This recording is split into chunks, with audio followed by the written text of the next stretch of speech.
Mahigit kalahati ng buhay ni Pilita Corrales ay inialay niya sa pagbibigay ng ngiti sa mga manonood bilang isang all-around entertainer na tumakbo ng 7 dekada. Kilala bilang isang Asia's Queen of Songs, iniwan ni Pilita ang isang pamana sa original Filipino music na hindi malilimutan sa kanyang pagpanaw. The Philippine Showbiz List presents Pilita Corrales' life story and details of her death. Lumaki sa isang konserbatibo at mayamang tahanan si Pilar Pilita Garrido Corrales. Siya ay pinanganak noong August 22, 1937 sa Lahug, Cebu City.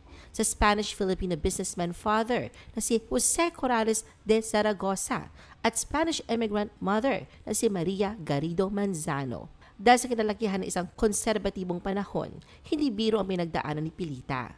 Matapos tapusin ang pag-aaral sa Kolehiyo de la Inmaculada Concepcion sa Cebu, alinsunod sa kaugalian ng mga pamilyang may kaya na may dugong Kastila, ipinadala si Pilita sa isang finishing school sa Espanya, ang Colegio Mayor de Padre Poveda. Ito ay bilang paghahanda na rin sa pagiging may bahay niya sa isang mayamang lalaki at ang kapamahala ng isang marangyang tahanan. Ngunit hindi sumang-ayon ang tadhana sa mga planong ito at may ibang landas na nagtakda ng kanyang kapalaran. Pumasok si Pilita sa entertainment industry na naging tahanan niya sa loob ng maraming panahon na kanyang buhay. Asia's Queen of Songs. Naroon ang natural na pagmamahal sa musika. Si Pilita ay may kakaibang kakayahan sa pag-uugnay sa kanyang mga tagapakinig kung saan ay nakapaglabas siya ng 135 albums sa kanyang buong karera. Kilala siya bilang multilingual artist na bihasa sa Filipino, Cebuano, English at Spanish. Ginamit niya ang kahusayang ito upang lumikha ng mga kantang mas madaling maramdaman at maintindihan ng mga tao. Saan mang panig ng mundo sila nagmula. Ang matagumpay na karera ni Pilita ay umabot sa Australia at Pilipinas na siya nagpatibay sa kanyang katayuan bilang pioneering figure ng music industry. Gamit ang talento noong 1957, sinimula ni Pilita ang kanyang recording career matapos siyang makarating sa Australia. Sa hindi inaasahang pagkakataon, mabilis siyang sumikat at naging isa sa mga pangunahing bituin sa television circuit ng Victoria. Ang kanyang unang single na Come Closer to Me ay agad na naging patok sa mga tagapakinig at nagsilbing daan para sa kanyang pagkilala bilang isa sa mga grand dames of Victorian radio and television. Noong huling bahagi ng 1950s hanggang unang bahagi ng 1960s, nakapaglabas siya ng 3 long-playing records sa Australia. Pilita Tells the Story of Love, I'll Take Romance, at This is Pilita. Sa mga tagumpay na ito, isa siyang nangunguna at trailblazing figure sa kasaysayan ng Australian media at itinuturing na isa sa mga kauna-unahang Asyanang nagtagumpay sa larangan ng radyo at telebisyon sa bansang iyon. Isa itong napakahalagang milestone hindi lamang para sa kanya kundi para rin sa mga kababaihang artista, lalo na sa mga banyaga, sa isang panahong dominado ng mga kalalakihan ng industriya ng musika at media.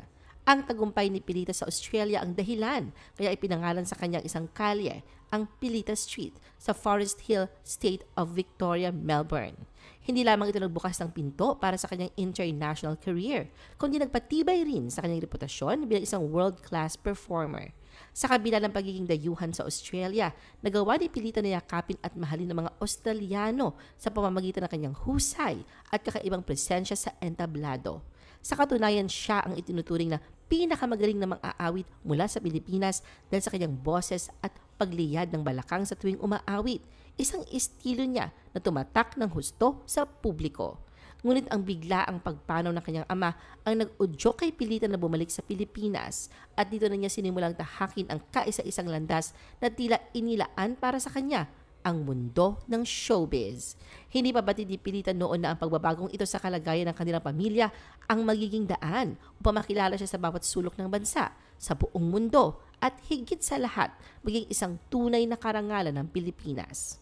Nang bumalik si Pilita sa Pilipinas noong 1963, nagsimula siya bilang host sa Spanish radio show na La Taverna ng DZPI. Dito ay nabihag niya ang puso ng marami hindi lamang dahil sa kanyang likas na husay sa pag-host, kundi pati na rin sa kanyang makapagdamdaming pag-awit ng mga kantang Kastila habang tinutugtog ang gitara.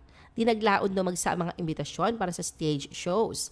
Ang kanyang mesmerizing stage presence na pinatingkad pa ng kanyang magagarbong kasuotan, eleganteng anyo at bouffant hairstyle ang nagpatanyag kay Pilita bilang isang bituin sa mga sikat na teatro noon, ang Clover at Manila Grand Opera House. Naging paborito din siya sa concert scene, kaya naimbitahan siyang magtanghal kasama mga international singer na sina Matt Monro, Ray Charles, Sammy Davis Jr. at The Beatles. Naranasan din ni Pilita na makasama sa tour ni Bob Hope, ang pinakasikat na American entertainer at producer noon. Lalong nagningning ang bituin ni Pilita sa Pilipinas sa kanyang hit song na A Million Thanks to You. Ito ang kauna-unahang single sa Pilipinas na milyon-milyong kopya ang nabenta. Naging signature song ito ni Pilita sa weekly musical TV show nito sa ABS-CBN noong 1964, ang An Evening with Pilita. Ang recording ni Pilita ng mga luma at orihinal na Philippine love songs ang hudyat ng umpisa ng golden age sa Philippine pop music noong dekada 70. Tinangkilik at inawit ng mga Pilipino ang kanyang mga sikat na kanta tulad ng Dahil Sa'yo, Hinahanap Kita at Irog Ako Ay Mahalin. Ang mga bagong bersyon ni Pilita na may modernong pop touch ang dahilan kaya napansin ng mga batang mahilig sa musika ang mga lumang kanta. Siya rin ang umawit sa Ang Pipit at O Maliwanag na Buwan, ang mga popular na awitin noong dekada 70. Kilala rin si Pilita bilang isang tagapagtaguyod ng musikang Bisaya na pinarangalan para sa kanyang taos-pusong pag-awit ng mga katutubong awitin, gaya ng Usahay at Matod Nila. Bukod sa kanyang kahusayan sa musika, napatunayan din ni Pilita ang kanyang galing sa larangan ng pag-arte. Lumabas siya sa telebisyon at pelikula, karamihan ay mga musikal na sumasalamin sa kanyang husay bilang mga aawit at performer. Ang kanyang film debut ay bilang pangunahing bida sa pelikulang Miss Wawaw noong 1968. Dahil sa tagumpay ng pelikula, sinundan ito ng 11 pang pelikula sa loob lamang ng sumunod na 2 taon.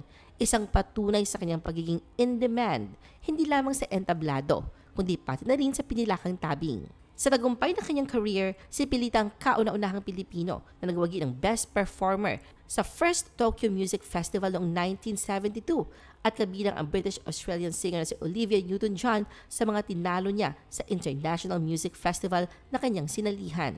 Tumanggap din si Pilita ng maraming pagkilala at parangal dahil sa kanyang mga hindi matatawaran na kontribusyon sa Philippine entertainment industry. Kabilang ang Merit Award mula sa FAMAS at Lifetime Achievement Award mula sa Philippine Association of the Recording Industry. The Love and the Losses. Ang personal na buhay ni Pilita ay tila salamin na kanyang musika. Sa kabila ng dami ng papel na ginampanan niya bilang isang showbiz icon, sa likod ng mga entabladong puno ng awitin, siya isang mapagmahal na ina, lola, asawa, at babaeng dumaan sa sakit, sakripisyo at muling pagtindig. Isang kwento ng katatagan na kasing tibay ng kanyang tinig. Taong 1963 na ikasal siya sa Spanish executive businessman na si Gonzalo Blanco, kung saan naging bunga nito si Jackie Lo Blanco. Ngunit nagtapos ng kanilang pagsasama matapos ng isang masalimuot na yugto sa kanyang buhay nang dalhin ni Gonzalo si Jackie Lo palabas ng bansa gamit ang peking custody documents. Sa halip na magsampan ng kaso, pinilit ni Pilita na magpatawad, paniniwalang may karapatang makilala ng anak ang kanyang ama. Kabilang sa minahal ni Pilita si Eddie Gutierrez. Agad na nagbunga ang kanilang pagmamahalan na nangyari sa kasagsagan ng kalakasan ng kanilang karera. Katunayan ng pagbubuntis si Pilita sa anak nilang si Ramon Christopher ang siyang dahilan ng pagtatapos din ng relasyon nila noon ni Eddie. Bukod sa kanyang 2 anak, si Pilita ay mayroong adopted son, si VJ. Bigo man sa mga naunang pag-ibig, ay hindi naman naging hadlang ito upang isugal mulit ni Pilita ang kanyang puso. Natagpuan niya ang pagmamahal na kanyang hinahanap sa piling ng Paraguayan-born musician na si Amado del Paraguay. Parehong nasa larangan ng musika ang dalawa at nakagawa na ng kanta na magkasama.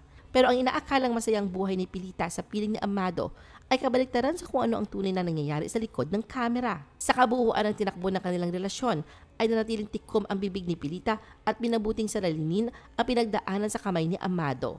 Nang magkahiwalay ay saka lamang unti-unting naging bukas siya sa publiko kung saan ay binunyag ni Pilita ang domestic abuse na naranasan niya mula sa kamay ng dating partner. Dahil na rin sa hindi matagumpay na relasyon, aminado si Pilita na nakontento na siya sa buhay na mayroon siya noon kasama ang mga anak at apo. Ngunit hindi inakala ni Pilita na muling titibok ang kanyang puso. Ang mga hinahanap niyang ito ay natagpuan niya sa katauhan ng Australian Paraguayan businessman na si Carlos Lopez. Hindi naging mahirap para sa kanila ang magkapagpalagayan ng loob dahil sa matagal na nilang kilala ang isa't isa.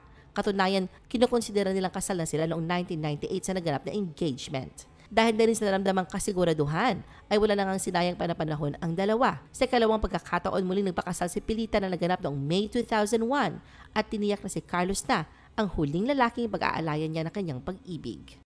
Pilita in her lifetime of music. Isang tunay na ehemplo ng ganda, sining at karisma. At sa paglisan ni Pilita kamakailan, ramdam ang pagluluksa ng Philippine entertainment industry. Binawian ng buhay si Pilita nitong April 12, 2025. Ang apo ni Pilita na si Jeline Gutierrez ang nagkumpirma ng malungkot na balita sa pamamagitan ng kanyang Instagram post na labis na ikinagulat ng publiko. Maliban na rito ay wala na ibang detalyeng binahagi. Marami namang celebrities ang agad nagpaabot ng dasal at pakikiramay sa naulilang pamilya ni Pilita. Samantala, maaaring na maalam na si Pilita, ngunit ang pamana niyang iniwan sa larangan ng musika sa Pilipinas at ang impluwensyang ibinahagi niya sa mga artistang sumunod sa kanyang yapak ay mananatiling buhay, pinahahalagahan at hindi kailanman malilimutan. Ano ang masasabi mo sa video na ito? Mag-like o mag-react at huwag mahiyang mag-comment. For our YouTube viewers, huwag kalimutan mag-subscribe at i-hit ang notification button. At para sa aming Facebook viewers, mag-like at follow sa aming Facebook page para updated ka sa mga showbiz chika. Thanks for watching!